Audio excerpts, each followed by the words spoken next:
Hi, I'm John Maxwell.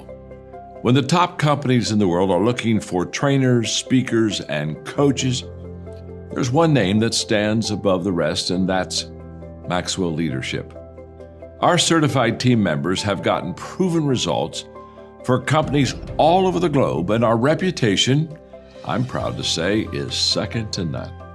Some of our members have risen to the top of their profession, including the one you're going to meet today. I proudly introduce you to my friend Bob Fabian Zinka. Welcome to the Leadership and Success Podcast with your host, Coach BZ, where we help you lead with purpose and succeed with impact. If you're ready to grow into the kind of leader others want to follow, this podcast is for you. If you're determined to elevate your success and leave a lasting legacy, this podcast is for you. As my mentor, Dr. John C. Maxwell reminds us, everything rises and falls on leadership. Our goal is simple: to inspire you, challenge you, and equip you with insights that can transform the trajectory of your leadership journey. Welcome aboard to another episode of the Leadership and Success Podcast with Coach BZ.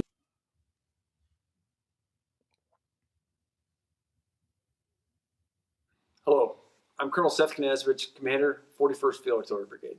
I'm Command Sergeant Major Samuel Zoker, Command Sergeant Major of the 41st Field Artillery Brigade. This Monday, May 25th, we observe Memorial Day. Please take a moment to honor the more than 1 million men and women who have given all in defense of our great nation. We honor those who died securing peace and freedom, who served in conflict to protect our land, and sacrificed all to preserve our freedom. We owe them our thanks and our honor. It's important not only to recognize their service, but to respect their devotion to duty and to ensure the purpose for which they fought will never be forgotten. We encourage you to go get outside this weekend and take advantage of the beautiful weather. Please maintain 6 feet of physical distance and ensure you are staying within the guidelines of General Order Number 1.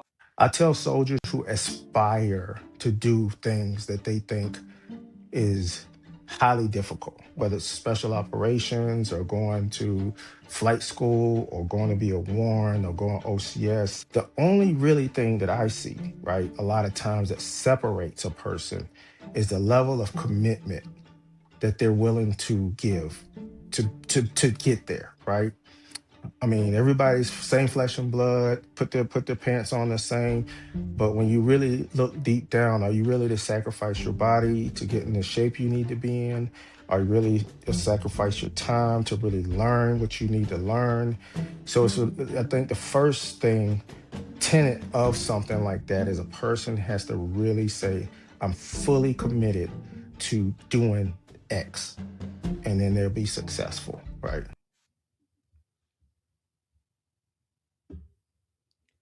All right, welcome to another edition of the Leadership and Success Podcast. So excited to be with you today. Now, this is our second podcast for today, and hello to Daniel Young from Fern Park, Florida. Great for you to be here. So before we get started, let me remind everyone, if you do have a question, please go ahead and type the question in the comment, and we're going to be answering those questions live. Let us know where you are joining us from, what city and what state, and also let us know what you are grateful for today. All right, so before we get started, as it is our custom here, we are going to start with what we call our moment of gratitude. This is where we take just a moment every time we meet just to be grateful. So I will ask you maybe close your eyes, put yourself in your happy place, and take a deep breath and think about one thing you are grateful for right now. And for me, I think I am grateful for those who have come before us, right? I believe we stand on the shoulders of giants. The short video I've shown you of CSM Zoker, they were talking about Memorial Day, right? A lot of people have died for the freedom we have today in America, especially people of color, right? People have died to give you the right to be free and to give you the privilege to vote. And I am so, so, so grateful for that, for their sacrifice. So I am grateful for those who have come before us. So let us know in the comment what you are grateful for. Now, let me see if I can properly introduce our guest today. I am really honored and privileged to be talking to Command Sergeant uh, Master Zoker, retired now from the U.S. Army, and he also has a doctor. So I'm going to call him Dr. Zoker for this one time. But really, really glad to have him on the Leadership and Success podcast today for a very inspiring conversation on leadership, organizational culture, that's his expertise, military service, and building workplaces where people thrive. So Dr. Samuel H. Zoker is a retired U.S. Army Command Sergeant Major with more than 3 decades of military, well, actually 23 years, so 20 plus years of military service and leadership experience. Throughout his distinguished career, he has served as a senior enlisted advisor, leading soldier and advising commanders in complex, high-stakes environment across the U.S. and European theater. Today, Dr. Zucker is a respected leadership and organizational culture expert, workforce strategy leader, and executive advisor, veteran advocate, author, and host of the Open Discussion podcast. His mission is helping leaders intentionally create culture built on trust, accountability, engagement, and high performance. He is also the author of the outstanding book, The Culture Shaping Leader, a simple 12-step story for building a positive, engaged workplace. We're going to get all into this, but it's really a practical guide for leaders who want to build organization where both the people and performance thrive. Part of what you're going to be learning today is leadership lesson from more than 23 years of Army services, but also why character remains a leader's greatest competitive advantage. So whether you lead in a military unit or cybersecurity team or a startup or a nonprofit, this conversation will challenge you to think differently about culture you are creating every single day. So, without any further ado, please help me welcome to the Leadership and Success podcast for one and only CSM Samuel H. Zucker. Coach, how you doing?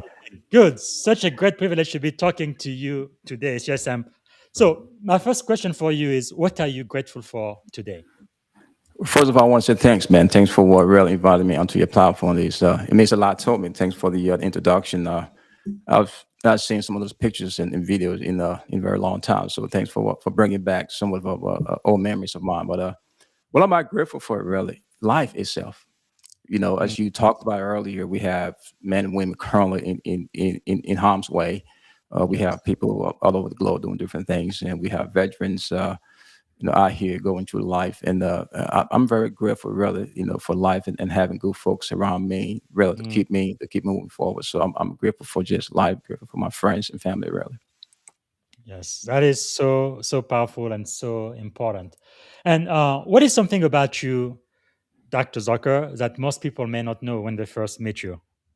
I am a big Chelsea fan. I know Arsenal. If you watch soccer, I'm a soccer guy, right? What Mhm. we call it football, but I'm a big Chelsea fan. And folks, yeah, yeah. I mean, I grew up back in West Africa. We play football. They call it soccer over Yes. here. But I'm a big Chelsea fan, and I'm just a guy who love soccer. That's also some folks may not know that, but yeah, that's who I am. What do you think about Lionel Messi? I think he had scored three points. Was it yesterday or the day before? Yeah, I've been following the World One Cup. I mean, minute. it's pretty early, right? It's pretty early, Yeah. really determine who's going to be on top. I mean, all the teams.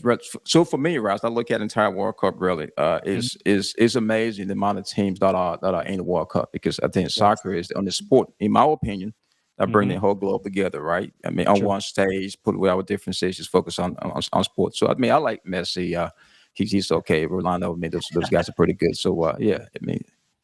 Yes, I remember when I was growing up, it was Diego Maradona. I was a huge fan, and then of course came. You see. Diego Maradona. Here we go again. Well, I am a King Pele guy. Pele is my guy. Pele, yeah, Pele is definitely the goat, the greatest of all He's the time. king. No He's the discussion. king. King Pele. That is right. That is right. I will not argue on that. So let's go something much less controversial. So Okay. for those meeting you for the very first time, who are you without all of your achievement and accolades? I am first of all, I'm a God fearing person. With all my imperfection, I try to do what's right. Mhm. But second, I just love people, man. I love to be around people. Love to help people. I mean, people just give me joy. My wife always remind me every time we go out. The first thing she said, "Please don't embarrass me." Right? I talk to everybody, So I'm just a people person, but really God-fearing person. But I just love to be around people, really. Yeah. Yeah, I think your wife and my wife must be related. But that's so fun. So, looking back over 23 years in the U.S. Army, actually, first, I must say, so you went from E1 to E9, right? CSM, Mhm. Command Sergeant Major, which is quite incredible. No, I believe the statistics are less than 2% of people who join the army or the military end up at that rank. So that is huge. But looking back at your career in the army, what experiences most shaped your leadership philosophy? Well, it is a lot. I can tell you, it's not just one experience, really. It's been a combination of years over years over years. But most important is the people. From my first, section chief or squad leader up to my last commander, and every subsequent command as far as section chief, squad leader, platoon sergeant, first sergeant, folks you come in contact with really shape who Yes. I am, because I'm very inquisitive. Folks, I'm kind of nosy. I love to ask questions, but I love to observe. Because sometimes what the eye sees can tell a good story, really. And so in terms of shaping my leadership philosophy, there's a guy who I'm not going to call his name because a lot of folks out there who had a very profound impact on me. He was a platoon sergeant of mine, and he invested a lot into me. Well, I mean, Mm, not even knowing about it, really. Well, I knowing about it. I'm giving an example. He yes. used to call me, environment to his house on the weekend to his house. While folks, I'm a young guy back then. I'm Mhm. out, folks going out, whatever. He used to invite me over to his house on the weekend, and classes, training at his home. During the weekdays, Wow. when we go home, prior to going home, he would call me in his office and give me an assignment. Wow. So initially, I was kind of upset, like, "Hey, That's man, what?" As time progressed, I realized on as well. So yes. he was preparing me for something that, So I mean, I said all Mm, the wow. non-commissioned officers, all the soldiers, all my and my first son, but he had a Wow. profound impact on me because he invested in me. I mean, I mean, I didn't even know about it, but as time progresses, as I Mhm. reflect, I said, "Oh, okay, I got it. I got it." Wow. That is so powerful. And what is one of the lesson he taught you that you still carry today? He told me to learn how to be. He told me to be patient. Because Mm, sometimes I was stuff to happen just like that, right? As I progressed through my military career, he always in the back, Zoker, slow down. Zoker, slow down. Because I'm an old airborne guy. The airborne mhm. timeline, we have to meet those benchmark. We have to keep going. So one thing Yes. that he told me to do, slow down. It should be a gradual process. Slow down. Mm, Assess what's going on. And then wow. once you slow down, everything works in slow motion. Really, believe it or not. So he taught me to really be patient, but slow down. So that's something that I've taken uh, all the way through my entire career, really. That's really powerful. Something I'm still learning today. I think my wife has been the one who really taught me how to do that. But it's really incredible. So throughout your entire career in the army, when did you start to realize that really leadership was not about position and title, but really more about the people?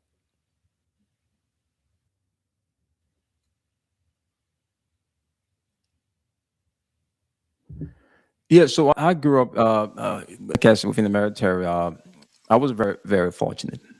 Not gonna lie to you. I had some outstanding non-commissioned officers and officer who invested in me. Mm, And along the way, when I got to the 82nd Airborne Division, folks who are familiar with 82nd, uh, the idea of performing at the highest level does exist. yes. There's no ifs and buts about it. If you don't perform, we're going to Mhm. find some way for you to PCS. And Yes. the competition was there. We trained. We have the best equipment, but those non-commissioned officers who invested in me was something that money cannot buy. Really. Mm. It was something that was ingrained into you. The amount of you in garrison or combat, they provide you an idea or just a foresight to see things way beyond your overall expectations. So it was amazing how those guys and girls really invested in me. Mm. And I've taken that along the way myself, through my leadership as far as experiences but Yes. it was an idea of putting people first, really. Wow. It's all about the soldiers. That is really amazing because you serve not just as a battalion command sergeant major, but as a brigade command sergeant major as well. What do you think people outside of the military, what would surprise them to learn about the role of a command sergeant major? They just don't know, right? So most of the public they know, a lieutenant, a captain, or a sergeant. Just the basic, just those Yes. rank over position. But so at every six branches of the U.S. military, right? At every key leadership position, there is an officer and a senior enlisted advisor or a non-commissioned Mhm. officer, to complement that officer. And Yes. that senior non-commissioned officer or that senior advisor, whoever he or she is, the primary role really is to advise the commander on all things regards to the organization. Hmm. That's your primary responsibility. You're a senior enlisted advisor Yes.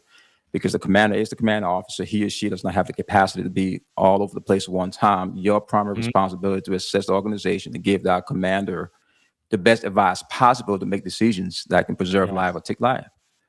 Wow. So that's the role of that senior non-commissioned officer, that senior enlisted advisor, is to advise the commander on all things pertaining to the organization. When I mean all things I mean when we got to the organization. So that is the role of the senior enlisted advisor / command sergeant major, and hopefully Yes. folks can get on board. That is quite a serious responsibility. Yeah, Wow. yeah, yeah. For what you can share, I understand some things you cannot talk about in public, but what is one of the most difficult leadership decision you've ever had to make as a command sergeant major? Mm, I wouldn't say difficult, right? Because relieving someone is not something you take lightly. Hmm. Because the army is a performance-based organization, right? First, you have to perform, and someone who is not performing, it is our responsibility to bring him in and try to help coach, guide, and help him or Yes. her. But removing someone from a position, say, hey, you need additional training, we'll bring you back. That was a Hmm. decision we had to make, as far as me removing folks from different positions. Say, hey, we'll give you Yes. the best training we can to make sure you are on track, not to fire you, but we need you to get some kind of training. So it was Yes. not a difficult decision. Of course, I had to consult my commanding officer, but it's to make sure that he or she is adequate enough or had the right training to make sure that when given the second opportunity, he or she could perform properly. So I think Wow. that's a biggest yes. Yeah, yeah.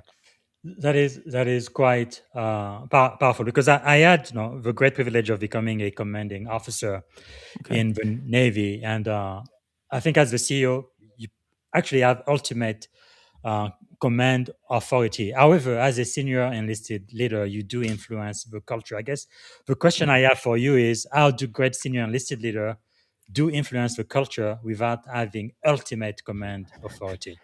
How Get do you out of the do offices. Get out of your office. Yes. Because just think about it, right? Think about it. If you look at just the disposition of the U.S. military, three major rank category: officer, Mm. non-commissioned officer, and warrant officer. Non-commissioned officer, your job really to assess and continuously assess the organization, Yes. understand the pulse, we call it, of the organization, understand exactly what's going on. You cannot accomplish that hanging around your office all day. You have to get within the Yes. formation. You got to talk to soldiers. They have to see you. You have to be present. Understand exactly what he or she is going through. When I was going through my PMP certification a couple of years ago, it talks about the program manager responsibility to make sure that he or she remove all obstacle Mm. for the team to be successful. That's what you're supposed to do. To Yes. create that culture, to really understand exactly what's going on, you have to talk to people. You have to Mm. get out there, regardless of their position, time, and place. You have to be there. And I will give you an idea to come back really in the vast command and say, hey, sir, I recommend X, Y, Z. Yes. Because changes take place, right, when you have a buy-in.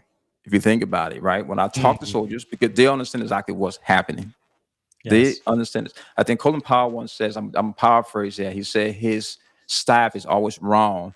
The men on the field are always right.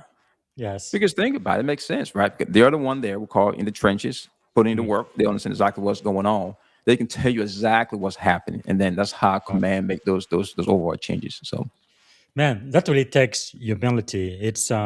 But it is so powerful. So, in your experience, what do you think separate those organizations that merely comply from those that truly excel, especially when you affect the culture? Right, so many organizations have toxic cultures this day. yeah. What do you do? What do you recommend for you to have a thriving culture where your soldier can really excel? So every organization is different. No matter if you in the military or outside the military, every organization is overall different. Every organization is on a different glide path. So I'm gonna give you an example. For the Army, from our experience, every time there's a new commander coming in, he or she coming in with their vision. This is my vision. This is the Yes. direction we're going, X, Y, Z. But sir, you have not even conducted some sort of analysis to determine what we are currently to determine, what Mhm. as far as vision you want to implement. So don't be too fast to make decision without consulting the senior Mm. leadership advisor, talking to folks first. So the Yes. difference between as far as a thriving organization, an organization that may face some problem is because commander and senior leadership advisor failed to analyze and assess what's happening before implementing policies and standard to affect the organization. You Yes. have to fully understand exactly what's happening. And then if there's any changes happening, include the folks that are going to be as far as executing those changes. Hmm. Talk to them. I'm not saying you have to do a survey. I understand the Army is not Walmart, do a survey and submit it, but talk to folks and ask them, hey, this is the direction we're going. What do you think? Mm. That would allow folks to be part of the process. That meant you would create inclusion. You were there to Yes. receive feedbacks and recommendations to make things much easier. So when you do implement those plans, it's executed properly because you have buy-in, you Mm. have those what we're calling change ambassadors to make sure those changes over implemented. So that's the difference, in So my opinion, from a thriving organization, an organization that faced some problems. so powerful. Now, you did say like it. A lot of question when it comes to leadership, it really depends on the organization, the industry, the size, and all of that. But during your time leading soldiers across Europe and multinational environment, what leadership lesson transcend culture, nationality, background, uh, industries, and all of that? Which leadership, I guess, universal leadership principle you feel like work no matter where you are? Because the Army or just the U.S. military is a very diverse organization. Folks from Mhm. different backgrounds from all over the globe. You and I were having this conversation now, and no matter if you in combat or in garrison, we all aspire to do well. Mhm. We all seek the same thing for our families. You have to be humble. You have to be. Mm. Because your position or your rank does not, justify who you are or tell someone I'm better than you and whatever the case may be. What transcend that is about you being humble, looking at somebody for who they are, and treat folks the way you want to be treated. It's a simple concept Mm. of life. Really, it's very simple but very, very profound, right? Treat folks the way you want to be treated because we all aspire for the same things. We want our kids to be successful, we want our kids to be okay, we want them to be well. Mm. So it's the same concept. But I've Yes. seen in the past where commanders or just I don't want to use the term commanders, rather your officers get pretty kind of shaky when I say commanders. Uh, uh, People in leadership positions sometimes, lose the core aspect of what leadership is all about. It's about Mm. service to others. It's about service, really. Yes. Yes. I told somebody a long time ago, once you accept a leadership role, you have relinquished your ability for self-interest. Mm. It's So not powerful. about you anymore. It's not about you. It's about the folks for which you are leading. Yes. It is your job to make their life better. So rather, you have to be humble and make sure you treat folks how you want to be treated. Wow. So simple but so powerful. Yeah. But in the Navy, we say I think we stole that from the Army, right? Making sure people what's ne- always. what's what's new, right? Maybe always.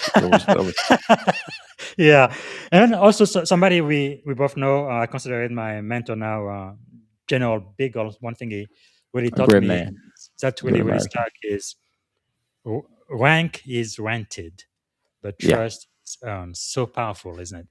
It's temporary. That's what it is. The rank and the position is all temporary. Wow. That's what it is. You're not there for life. Yes. Wow.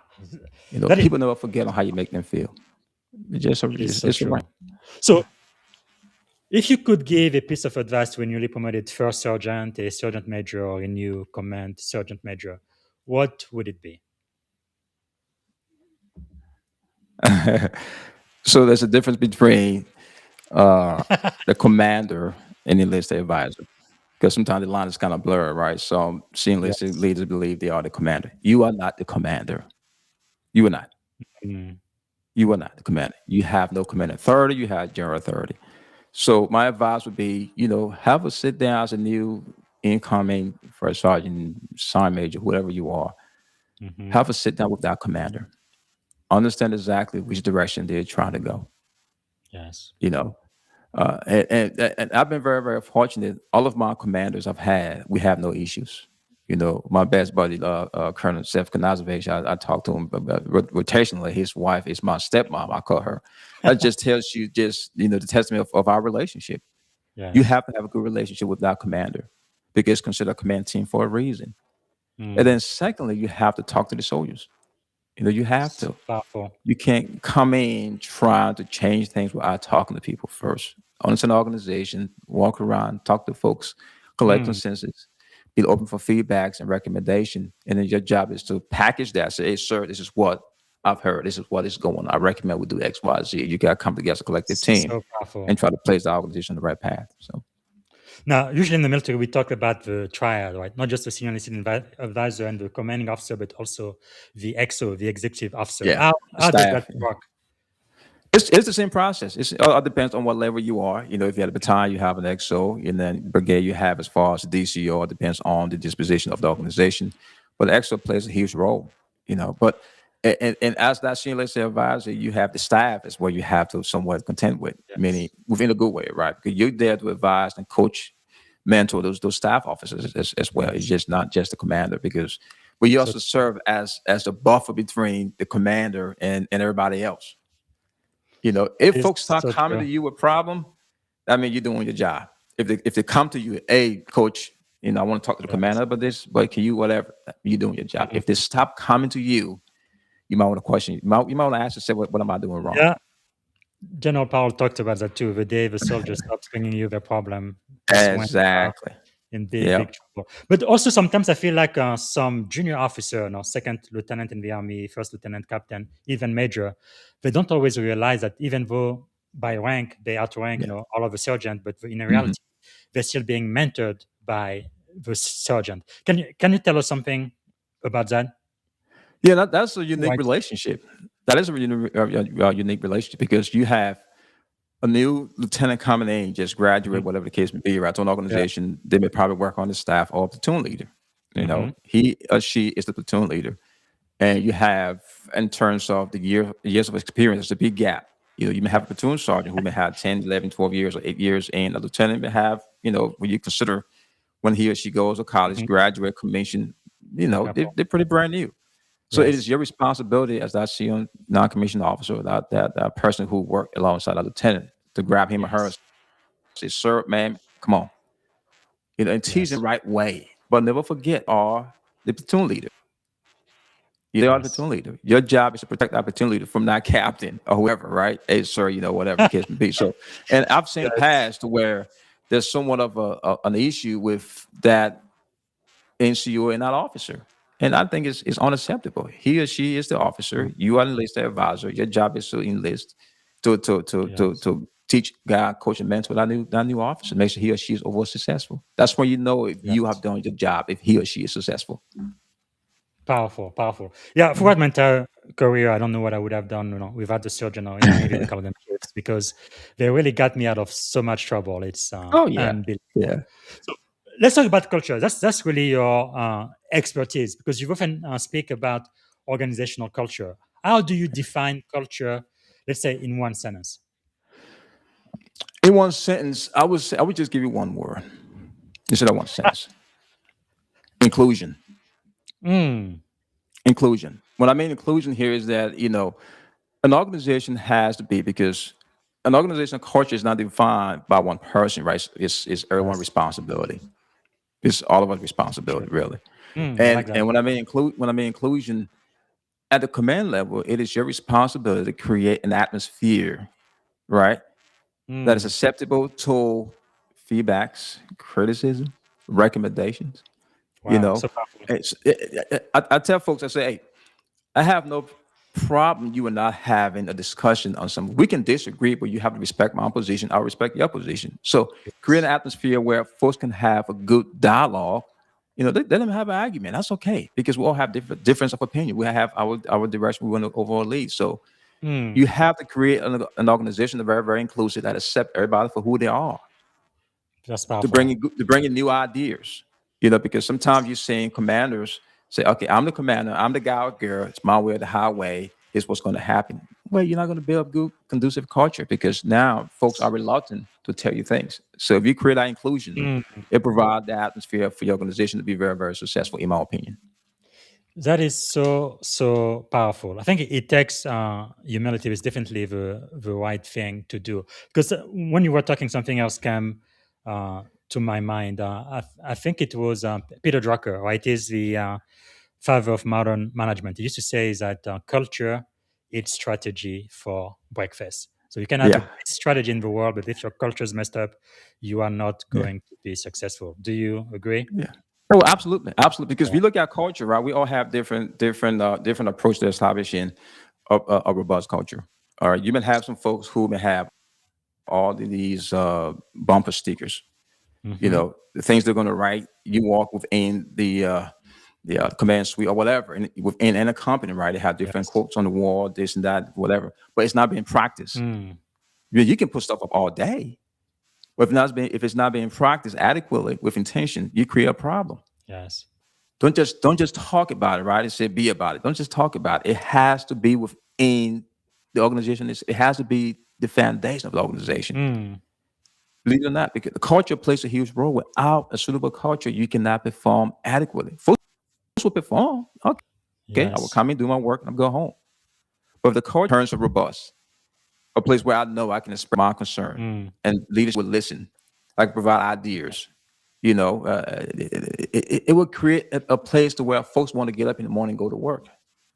You know, Yes. Wow. Because command strategy manager, one thing that you said, I guess most people call that now psychological safety, creating that environment where people feel like it's okay for them to let their voices be heard. And sometimes I can really save the organization from making some really critical mistakes. yeah. What do you advise as an expert? What should leaders do to create that type of environment where people don't fear retaliation, but where they can really speak truthfully? So open communication, right? So open communication leads to trust. We will Yes. we will convey what's happening. We will communicate, and then you will build relationship. And Mm. true relationship building, trust will be established. Yes. And Wow. once there's trust between you and I can trust you, you can trust me. Things will be much better, really. But you have to It's communicate pretty true. well. I talk about it in terms of one of my book, communicate with clarity, right? This is our vision. This is the direction we're heading. If for some reason someone within an organization does not understand that vision, it is leadership responsibility to make sure they explain or convey that vision to that person so he or she can fully Yes. understand exactly what's going on.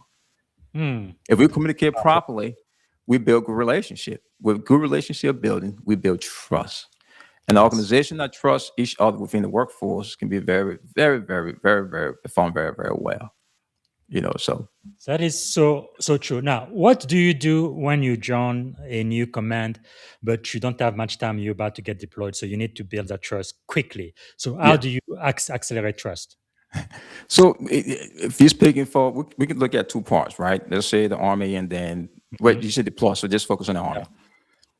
The army is not a big organization, right? It's not too big. So prior to you coming into any position, you know exactly who the commander is, and Hmm. you and her, him or her, whatever, have communicated. So there's ongoing discussion going on. Yes. I can give you an example of my last organization where I worked as a brigadier CSM. Prior to me getting there, the commander was already on ground, and he reached out Wow. to me. So that That's a, tells you something. yes. He's a commander. He reached out to me, introduced himself, explained to me, because he was already on ground, this is the direction we're trying to go. He sent me some documentation, digest this, concentralize this, let me know what you think. So right there, Ah, we were somewhere pretty good. But that's what I happened I I love that. You didn't say this is where we are going, this is where we are trying to go, and I where want to know we, what you think. That's yes, very powerful. That shows yes. respect. Wow. Absolutely. So but right there, it is something that you may not look at it too deep, but if you think about Mhm. it, he or she take the time to say, I'm gonna reach out to him or her. This is the direction we're going. This is what I want. What do you think? What do you propose? What do you recommend? Yes. Wow. Simple concept, but very, very profound. You Wow. know, That's amazing. Yes. it's that's just how it's supposed to be, really. And like I said, my command, I love that guy. Really, I love him, and I have no all my commanding officer. I still talk to him, but Seth Kanazave is the guy. Yes. That's all. That's Yeah. amazing. Now we have our first question from the live audience. Daniel says, Dr. Samuel Zoker, we appreciate the relinquished self idea. From leadership design perspective, the challenge is creating structures that keep service from becoming optional when pressure rises. So Emily says, what protocol help ensure leaders stay anchored to their people, not just their deadline, especially peak demand? What a great question, right? Because Yes. most organizations focus on metrics, because Yes. most organizations are performance based. We Mhm. have a product, we have a service, no matter what it is. And in the military, it's the same process. Yes. You have to stay connected with the men and women for which you lead, no matter if you're working at Mhm. Amazon or the Army. You have to talk to people. You So have to true. talk to people. I'm gonna give you an example. I had a commander. He's a two-star now back in Germany. When he speaks to you, you feel like you're the only person within that room. Wow. Hey, coach, how you doing? Hey, how's the family? But I mean, Yes. it's a little thing that counts. Yes. Wow. That connection you build goes a long way. Mm.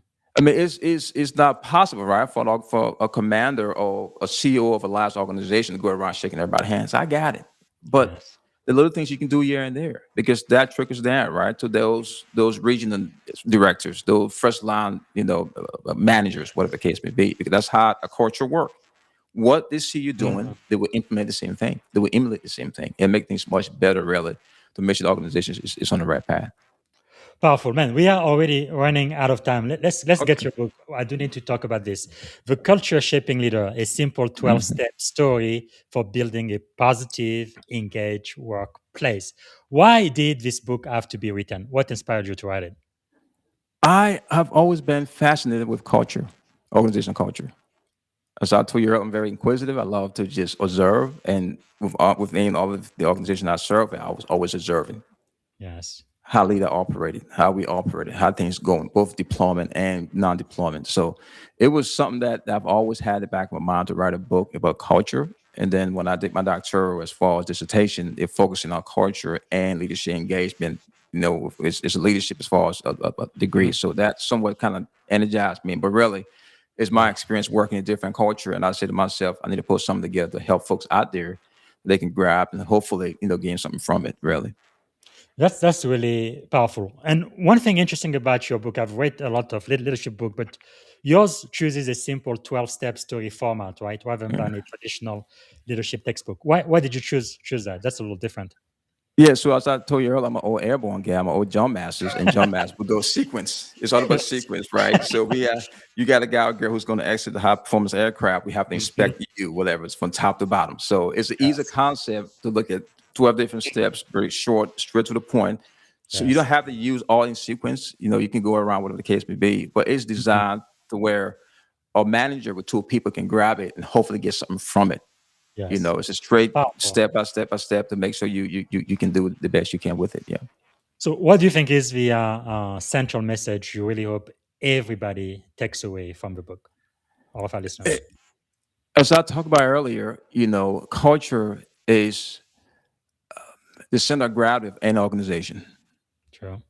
And it is your responsibility to make sure that you create a culture for which you want to operate in. You can't sit aside, it's just, the supervisor or my manager or my commanding officer. It is your responsibility as well to create a culture for which you want to operate in, because it goes a long way. Because when you leave, the organization still remains. and our culture you already built, believe it or not, stays there. So Yeah. for the book, it's just about making folks understand, culture is everyone's responsibility, and you have to make sure you create and build the culture for which you believe is suitable for everybody else, not just for you. Yeah. Wow. Because one thing you argue in the book, it's pretty much I think a line throughout is culture doesn't happen by accident. Right. So No. what does intentional culture shaping actually Well, look like in practice? an incremental process. You cannot change a culture one day. Hmm. It's an incremental process. It has to be, we go from paper to words and then action.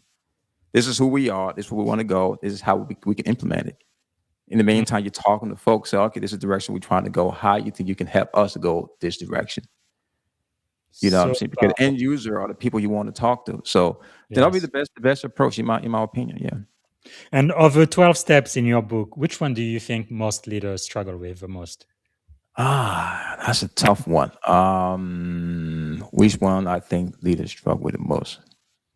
I would Um, say the first one though. I would say number 6. It talk about grow. Let me see. Grow people, not metrics. hmm. You have to invest in people, Yes. not the matrix. I mean, the matrix there. If you invest in people adequately, the matrix is going to show itself. But we are Yes. so central and focused on productivity. Of course, it's important, but you have to invest in people to make sure your productivity is where you want to go. So sometimes we kind of somewhere, push one to the Yes. side and work, and forget about the people aspect. So it's all about people. Powerful. Because I remember when I became a CEO, when I was selected to become one, I reached out to all of my mentors, and one of them told me something I will never forget. He says, "Don't worry too much about the mission or you're responsible for it." He says, "Take care of the people, and the Yes, people will inevitably take care of the mission." That's really another way correct. of thinking about it. Yeah, Wow, yeah. man, that is powerful. So, which chapter was one of the most difficult or most challenging for you to write? Chapter 6. 6. Why? Yeah. Like I say, is you have to invest into people. Though you have to invest into people, and sometimes some folks have difficulty. You cannot be a leader, introvert. You have to be a leader and be an extrovert or a balance of both. Yeah. You have to talk to people. Because talking to folks build relationship, build trust, build friendship, and it goes along with across the organization to give you the capacity where you can fully understand. Okay, I have to make this decision, but this is what I've gathered. These are the recommendations that I have. Mm. So it's all about people, but then you have to put service first. Your job is to make sure that you're here to serve. It's not about you. It's not about you. Okay. Now, one question that comes often when we say that is, you are still responsible for the mission of the organization, and then the question Mhm. becomes, how do leaders balance right accountability and compassion for the people without sacrificing either? How do you balance that out? Yeah, you don't have to sacrifice either of them. It's about, I don't, the term balance can be somewhat taken out of context, right? I would say manage, Hmm. because sometimes once it's going to be here, the next one be here. Like in the Yes. military, sometimes your family is here and sometimes the mission is here. You're not as far as Yes. getting rid of one or the other. But it's about how do you manage both of them while assessing risk to determine that, or making sure that both are Hmm. accomplished at the same time. Wow. It comes down to being patient, making the right decision, gathering the right information, talking to folks. I keep going back to talking to folks, right? Because in order for you as a commander to make the good decision, you have to talk to folks. You got to gather all the right information first. And there may be some time you may not have the time to do it. I understand that, but at least you have the experience.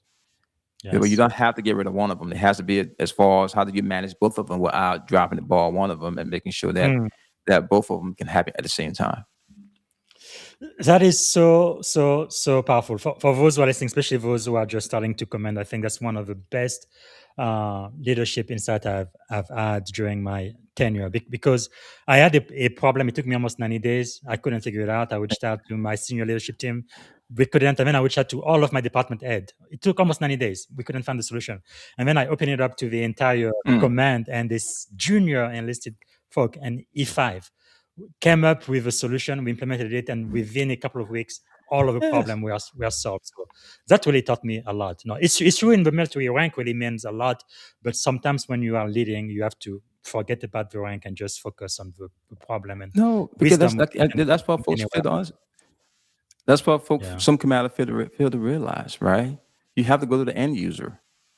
They're the Mhm. one who's there. They see what's going on. They have an idea, have a Yes. recommendation. Be open to it. If Mhm. it works, give them the credit. Yes. Because when you do that, what happens? It create competition, a good competition. Oh, Hmm. coach just came up with this idea. I'm gonna start thinking now, right? Critical thinking come in Yes. place, and my brain's all stimulated. Okay, I gotta provide something as well. So it's a Mhm. good environment to overall work team. So do not, by That's all means, beautiful. push away your low enlisted folks who have some great idea to make sure the organization overall operate. Mhm. I love it. So the last question I'm going to ask about the book: if a listener only implemented one lesson from the book tomorrow, just one, what would you recommend? I would say decide the culture that you want. Mm. Decide on the culture that you want. Not to go into long speech here is that, treat folks the way you want to be treated, by Yes. all means necessary. Speak up if somebody's being, as far as treated inappropriately, Hmm. be respectful, come to work with a good attitude, really, because sometimes we have some rough days. But just Yes. be a genuine person to everybody else. We all have some Mm. tough days, but you have to create a culture that you believe that is suitable for everybody else, because it's not about you. It's all about the team. It's all So, about the team. hmm, I like that. So for this final segment, I want to kind of get into your head, Dr. Zoker, and I want to see the principles that help you become successful. One of the first questions I want to ask is, what is one of the greatest leadership lesson you've ever learned, whether in life, in no, one of the greatest lessons you've learned in life, in leadership, or just in general? My grandmother back in Africa when I was younger, she taught me something that have had a profound impact on me my entire life. I didn't even know it back then. Hmm. She was in her village. She was the mayor wife of her village, about 5'2", 5'3". Every time she prepared food, she would keep a plate on the side, just in case someone come by and they are hungry. Wow. And coach, it used to piss me off. Like, hey man, I'm still trying to eat over here. Why we keeping the plate for somebody else? Yeah. But that little gesture, right? It Mhm. sparked something in me. And she was always there to help people. Wow. That's amazing. So my idea of always people first and taking care of people, or be a public servant, or be a servant to somebody else, that's where it came from. But it took me years to learn that, That's so powerful. you know. Yeah. Yeah. Both of my grandmothers were very, very similar. But Yeah. wow, what an impact that is. Yeah. So you went from E1 to E9 again. That is the highest rank for enlisted. What do you think made you so successful? What's the secret to your success, you think? So it's not just me, as I said earlier, it's about the people who invested in me, people Mm. who pushed me, who saw something in me that I didn't see in myself. Because no matter Yes. who you are, we all have somewhat of a doubt. So no matter who you are, you will question yourself here and there. But Mm. people along the way, at every rank, at every position, invested in me. People say, Wow. "Hey, Zoker, we're going to put you here. Zoker, we're going to send you here." Of course, I know I put in some work, but Yes. based on their recommendation, based on their sacrifices, based on the work. Like I told you, up to doing Sergeant, I took his time from his family to teach me how to do something. Mm. Having discussion with senior military leaders. When I was in Germany, one-on-one discussion, believe it or not, with military spouses. So Yes. those are Wow. things that we take for granted, but those are all the combination of things, really. I will not sit here and say, okay, I did it all by myself. No, no, of course I Mm. work, but the people who invested in me, I give them all the credit, really. That's really powerful. So if you had a, minute, Command Sergeant Major, for all of the E5 and below who are listening to this podcast right now, what would be your advice to them? Treat the soldiers with respect. Hmm. Treat Wow. the soldiers with Powerful. respect. Take care of them, take care of family. Yes. Wow. Powerful. Okay. What are you learning these days? I know leaders are learners. What are you learning?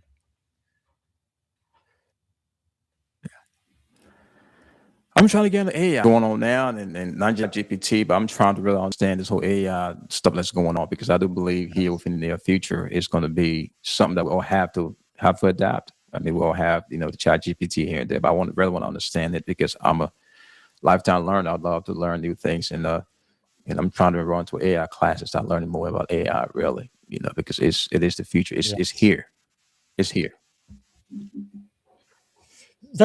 That's a good point. So, how do you believe that leaders can maintain connection and culture in an increasingly digital workplaces with all of this automation, artificial intelligence, and all But that? we talked about earlier, Rob. We talk about connection and engagement, right? You have to engage with people. We talk about LinkedIn, right? People have different platforms, but LinkedIn is one place that you can engage folks. Ask those questions. We call information interview. But you have Yes. because the people aspect stays there. It's tangible. You still have to be a person who talk to people. Engage with folks, ask questions. At the same time, once you else with information, well, one feed, one whatever they say, but I say it's like engagement. It's about networking, it's about relationship building. Yeah. Because one time that was very difficult for me personally is when we went through COVID, right? 2020 to like 2021, 2022.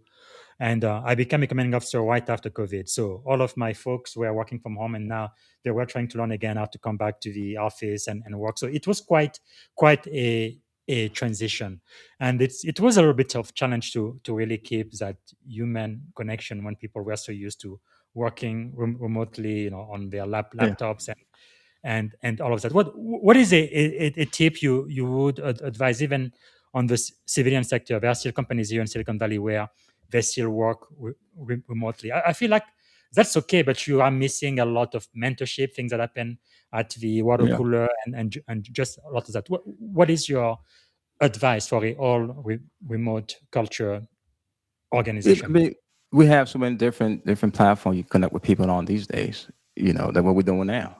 The idea Yeah. of Zoom and Google Meet, whatever the case may be. You may not be able to meet somebody face to face, but the digital Yes. communication piece works. Not just a phone call, but the face to face stuff on the Zoom, on Team, or whatever Teams Yes. call, whatever the case may be. Because it shows that you care. Talking, it feels like I'm there. Make it Off phone these days, we have FaceTime. I have friends who I've not Yes. seen in the flesh, but FaceTime. So I would say use those technology at your disposal to maintain going.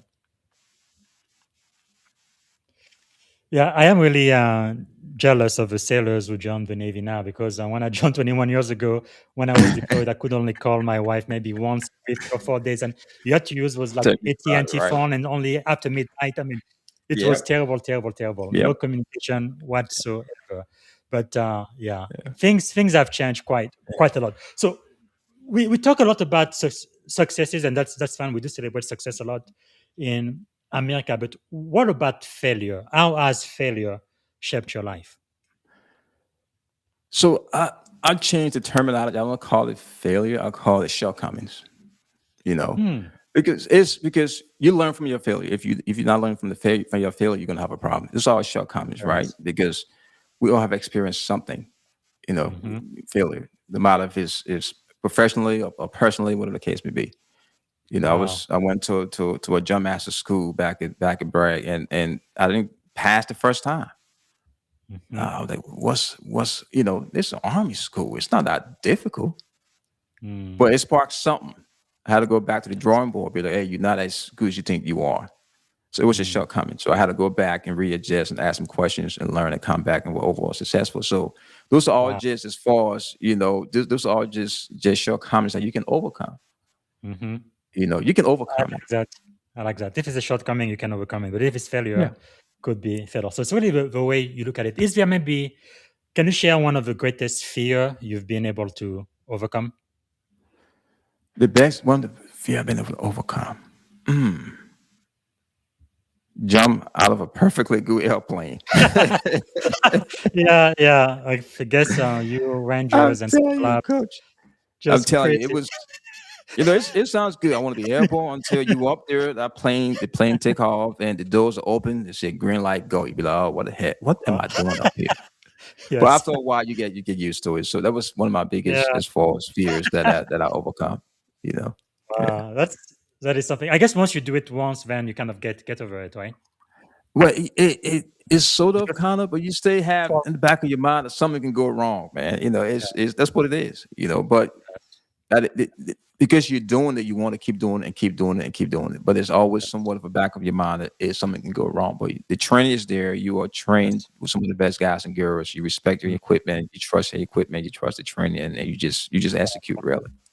Yeah, I remember when I went through boot camp, I had to learn how to trust my gas masks. That Oh was one. Lord. Yeah, the worst time of my life when I was there. But yeah, the mask actually worked. So I Oh was yeah, it very, works. very confident of that. So we've already talked about some of the mentors and people who've had a huge impact on your life and career, although you refuse to name them, except for one. But let me ask you a different way. If Uh-huh. you could choose three people to have dinner with, right? There could be people who are alive, people who are dead now, or even people who are just fictitious character, not real human being. Who would you choose and why? Three people. Three people, not in no particular order. Mhm. So I would say General Colin Powell first. Yes. He demonstrated what it be to be a leader, meaning, he was all about his soldiers. And he was all about people first and soldiers. It's not about you. But he was a Mhm. public servant. He served 30 some years in the military, came out, served in the government and really placed his country first with all his imperfection. Nobody's perfect, Mhm. but he did something. If you read Yes. his story, it tells you a lot who he is, and a God-fearing man, a family man. So he Mhm. demonstrates some of those characteristics. You look at, you say, okay, I think that's a good guy. Yes. Second would be, believe it or not, I would say Abraham Lincoln. Mm. From a leadership standpoint, the United States have had two major combat, right, on this war, the Yes. Revolutionary War and the Civil War. Mhm. You just imagine what he had to manage. Yes. Just imagine the decision he had to make. I Mm. would have loved to be on the side of the wall, just see, what he's going through his mind, the process, and how does that work really. I Yeah. think that was a great leader, and I would say my man Bob Marley. I'm a big Bob Marley fan, believe it or Yeah. not. How he wrote those Okay. songs, and all his songs is something that had a profound meaning. If you listen to the words within the song, it's something it inspires you no matter what it is.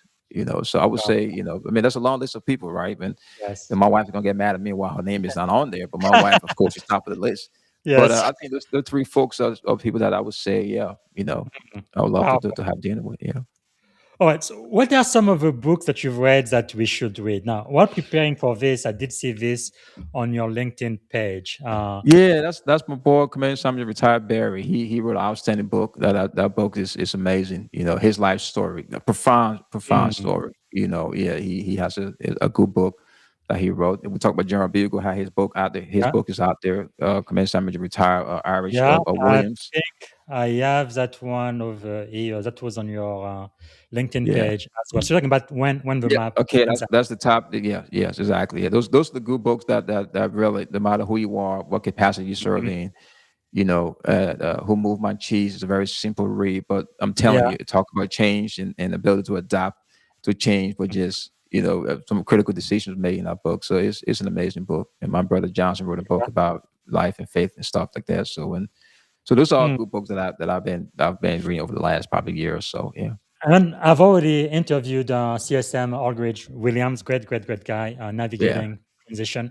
Now, I'm trying to get General Twanda Young on this podcast. Hopefully, I'm going to be able to get her this year.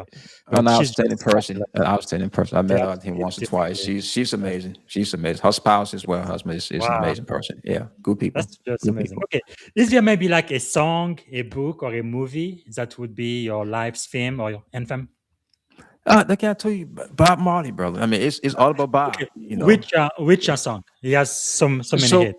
he has so many hits. It all depends on the mood I'm in. So Hmm. Buffalo Soldier is a historical anthem. Hmm.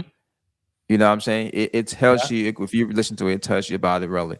And no woman nor cry. yeah. I love that. It's so many hidden messages Yes, into it if you just sit and listen to yes. it. So those are I so love it. I love it. when I want to relax and just listen to something. But if I'm in the gym working out, going for a Yes, quick run walk, because I'm an old guy these days. I'm into a lot of Afrobeat these days. Something to crank me up. But that's my that's man really Bob. something. Yeah, one thing when I was a kid listening to Bob Marley, it's like his songs were almost like spiritual. At least that's the way I would Yeah, describe. It's not the just message in it. good music, but it's actually saying something that's important. Yeah, It's yeah. incredible. Okay, so what is one action that you have taken that has positively impacted your life? Quick story. I'm a storyteller, right? If you don't mind. Please. I came back from a 15 months deployment, and then I was given an assignment to serve as an instructor, an ROTC instructor over in Omaha, Nebraska. Mhm. And I got there. I'm fresh off the battlefield, 15 months deployment, combat operations, whatever the case may be. Went to the university, completely different atmosphere for what I've been used to. I've been 82nd all this time, right? It's like a different place. Now I'm a civilian Yes. now, but I'm staying in the army. And what happened here is every year that the president of the university bring together all of the new, professors and faculties, whatever. We went to it was like a dinner. And what Mm, happened? It was amazing. And he asked all the new professors, the new faculty members, to stand up and introduce themselves. And this person would stand up. Oh, my name is Coach blah blah. I have a PhD in this. I have a doctor's, and everybody stood up. I think it was like 15 or 20 of us. They mm, came to me, and I stood up. I said, "How you doing? My name is Simon First Class Zoker, U.S. Army. I'm happy to be here." Something clicked. mm. Something happened because at that time, I do believe I was the master of my own universe, meaning the Army. I thought I was the best field teller, 13 Bravo guy. I knew it all. Mhm. But now I'm in a different environment now. It's all academia Yes. now. I said to myself, if he can be a doctor, if she Mm, has to MBA, I think I can do it. yes. The Wow. following week, I went, started my first class. And I never stopped since then. That's But for amazing. me, it was not just the title itself, but I do believe but by pursuing higher education will make me a better leader, a better person, Yes. critical, to think critically. So that was something that really, really had a profound impact on me. That is amazing. Amazing. Okay. Commensurate manager, if you had one and only one day to live, what would you have liked your final contribution to be? War, peace, war, Mm, peace. Across the globe, there's so many things happening. yes. We take things for granted, for anybody who's been deployed overseas and seen some things at different places. And, sometimes we don't appreciate what we have. There are people out even in our own country here. It's happening. But just peace. Just peace. Because we're all inspired for the same thing. Like I said earlier, we all want Yeah. our kids to be healthy, to live a good life. And I think we're all peace for me. That's really powerful. I think for those who are not in the military, they may think it's a paradox because most people I know in the Navy, in the Army, all of the branches of military, we really don't like war. It's like war is a Yeah. very, very last resort. But Yeah. yeah, it's really, really crazy. You a soldier, a sailor, you are a person of war, but that's the last thing you actually Yeah. want. Just one peace. Just one Yeah. peace. So this is kind of related. So if you had a magic wand or something and you could solve any problem in the world, what is the one problem you'd like to solve first thing tomorrow morning? I will abolish the U.S. Navy. That's so funny. Only in your army dreams, huh? No, I'm Now, just I'm just playing. you know that the Navy Uh, beat the army this year, right? We're gonna see what's gonna be yeah, like you next see, I know year. you're gonna say that. I know you're gonna rub it in. You guys win one game, all of a Yeah, sudden yeah, now you yeah, guys running yeah. around talking trash. True, But yeah, true. if I will go back again, man, to just I'm a peaceful guy. I do believe that collectively we are the same. No True. matter what country you are, no matter who you are, we are the same. Yes. And we all have to do a better job, taking care of each other because this earth is all we have. This all we got. And it's important that we look at Mm. other people in our own image. They are we are the same. Yes. Yes. We Hmm. have to have peace. We gotta have peace. So powerful, so powerful. Okay, we are getting toward the end of the show now. So the question for you is, how can we add value back to you? Just connect with me, really. Connect with me. I love to connect with people. I love to engage. I love to learn, and hopefully we can exchange some ideas. I have, like you Yes. said, my LinkedIn. I don't have Facebook. I have a podcast, open discussion podcast. I took some time off the Yeah. last 30 days to get things together. I will start doing some recording here, but just connect with me, really. So let's engage and exchange ideas and help each other out. And where can people find a copy of your book? Oh, the book, yeah, it's on Amazon. If you type in, the culture shipping leader, you have my name, Sam Zoker. It's gonna pop up. It's on Amazon. You can get it from there, and then hopefully you gain something from it. Hopefully you gain something from that book. Yeah. Powerful. Thanks so much for sharing that. So, as we end the show, one of the most important questions I want to ask. Actually, so you said you were born in Africa. How old were you when you came to the US? Almost. I was 20, I think. 20. 20. Okay, I came when I was 17. So it's Oh, okay. about that age. So the question I'm going to ask you is, if you could go back and give a piece of advice to your 17 or 20-year-old self, standing at the edge of this incredible career you've had in the most powerful army in the world, what would you say to 17 or 20-year-old Sam? Never, under any circumstances, doubt yourself. Powerful. There's nothing you cannot accomplish. All right. So now we get into the lightning round. It's going to take a couple of minutes. So answer quickly. First thing that comes to your mind. Okay. So one word defines great leadership. One word. People. Okay. Morning routine or practice that keeps you grounded. Humbleness. What is a book or a quote that changed your life? Colin Powell book. You only wrote two. Yeah, it works. It works for me in Worked for me. life. Yeah. In life and leadership. Yeah. Of course, number one New York Times bestseller. Yeah. Who inspires you most today? I will give you two names: my mother and my wife. Powerful. A leadership habit you refuse to compromise on. You're gonna do no matter what. I would treat people with respect. Always. And the question every leader should ask themselves. Why? Can you expand on that? Why am I doing this? Why am I making this decision? How's it going to impact the folks that are involved with it? You know what I'm saying? So you got to have that why. Again, it's not about you. It is about it's all about the people. Yes. Wow. Powerful. Yes. Powerful. Because the thing is, when you are a leader, when you are put in charge, when you get that privilege, you also usually get a bunch of extra benefits. Sometimes you have the corner office, a special parking area. So you get a bunch of stuff, and that I'm afraid sometimes people want to get the title so they can get all of the extra benefit, not really about the people that report to them. And sometimes you may forget why you are actually in charge. Yes. And I think I don't know who said this. To fully understand the character of a man or a woman, give him power. Put him in charge. Powerful. All right. What did you want to be when you were a kid? I want to be a pilot. My uncle worked for the airline. I saw him, believe it or not. Well, my uncle he worked for Nigerian Airways, and he had a uniform on, pretty tall guy. I mean, he didn't flew the plane, but he worked, so he dressed like a pilot. I want to be a pilot. But when I got on the plane from Africa to the US, I said, no. Well, I guess you got close. You've been jumping out of perfectly good plans. Tell me about it, right?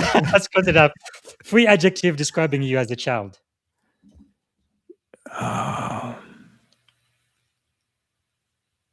Polite. Tomorrow. I started to try. I didn't get my butt whooped. My sister got her butt whooped all the time. Yeah. Accommodating, believe it or not.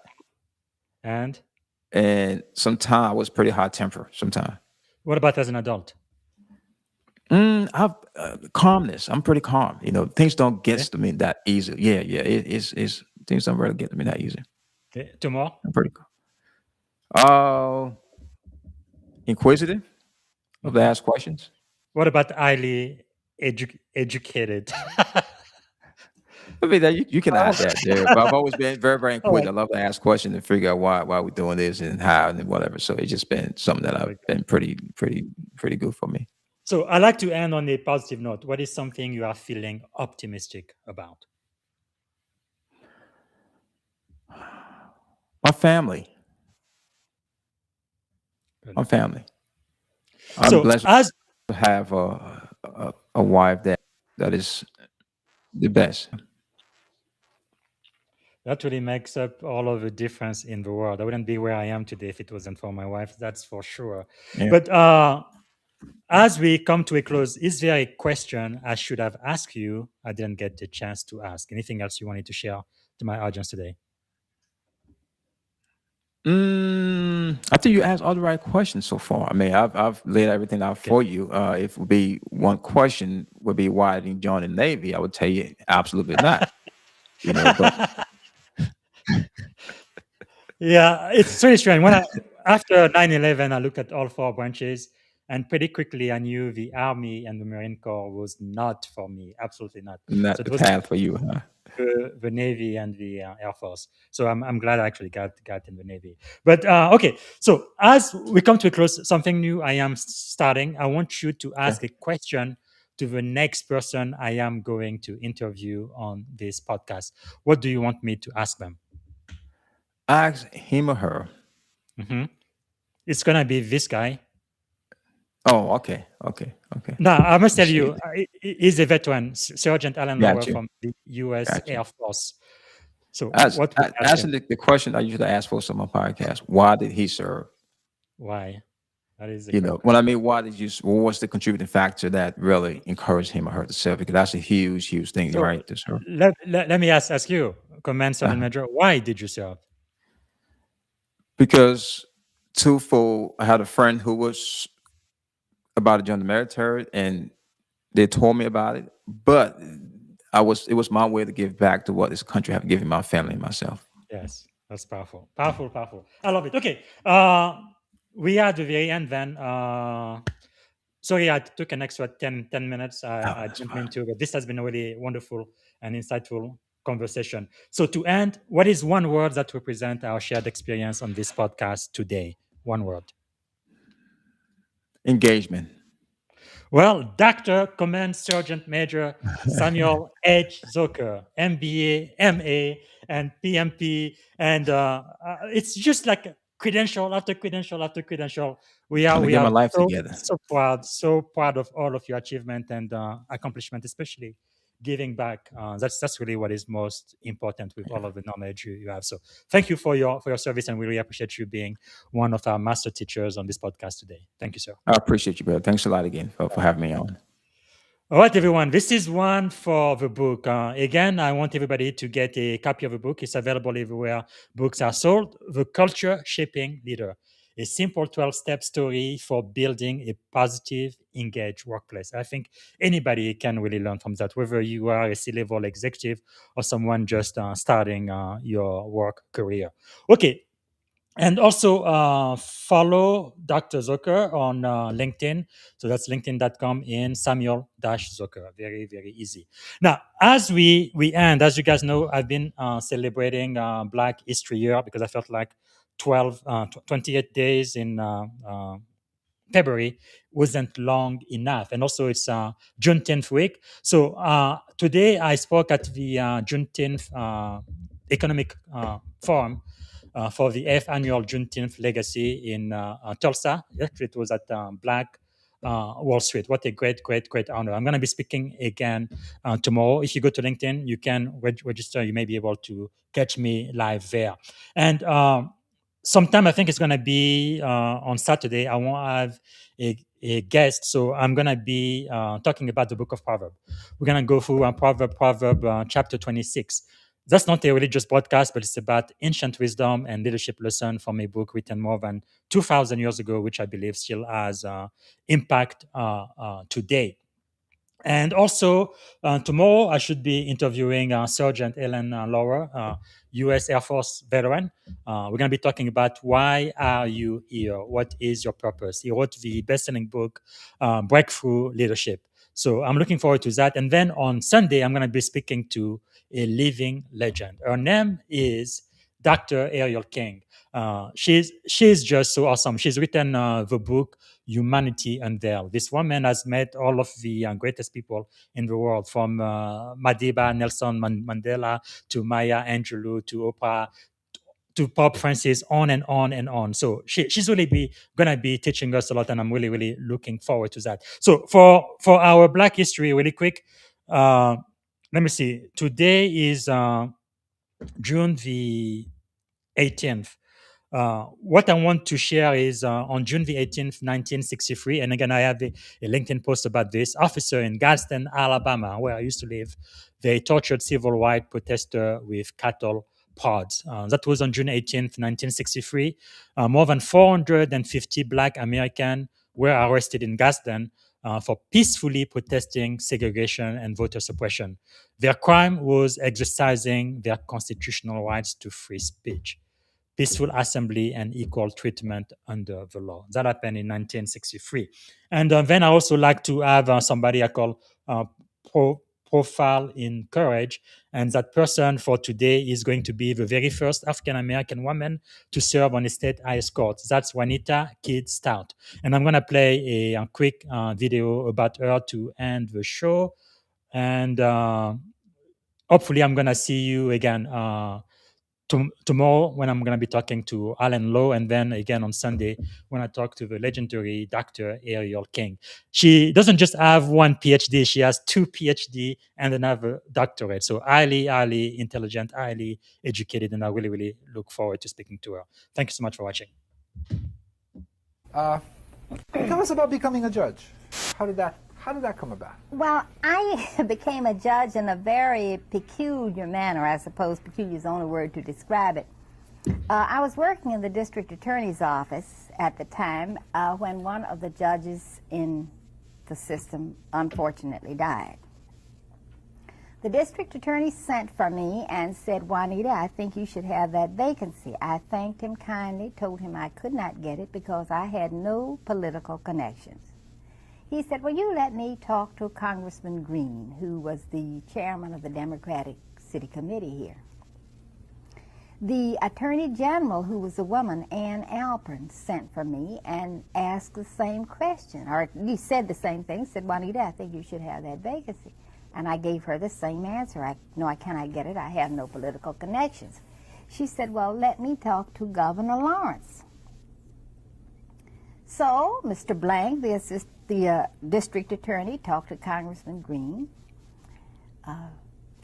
Judge Alpern, who was the Attorney General at the time, I talked to Governor Lawrence. And a few days thereafter, Congressman Green sent for me. And he said to me, "Well, I have heard many good things about you, but I thought I should at least know what the person I'm going to recommend looks like." And I heard nothing else until one morning the paper hit the porch, and it said, "Governor Lawrence is to appoint Assistant District Attorney Stout Judge." Just like that, I got the appointment, which was in September. And of course, I had to run in November. And I ran in November and was elected to a 10-year term and have been retained twice. So I am now almost at the end of my third 10-year term. But that's how I got to be a judge. You remember... Thank you for tuning in to the Leadership and Success Podcast with your host, Coach BZ. If today's episode added value to your leadership journey, be sure to subscribe, share, and join us again for more wisdom nuggets on how to lead better and achieve greater success. Remember, leadership is the most critical skill of our time. The world will always need leaders to inspire others, drive innovation, and execute meaningful strategy. So why not count yourself among the bold leaders shaping the 21st century? Until next time, stay inspired, stay committed, and keep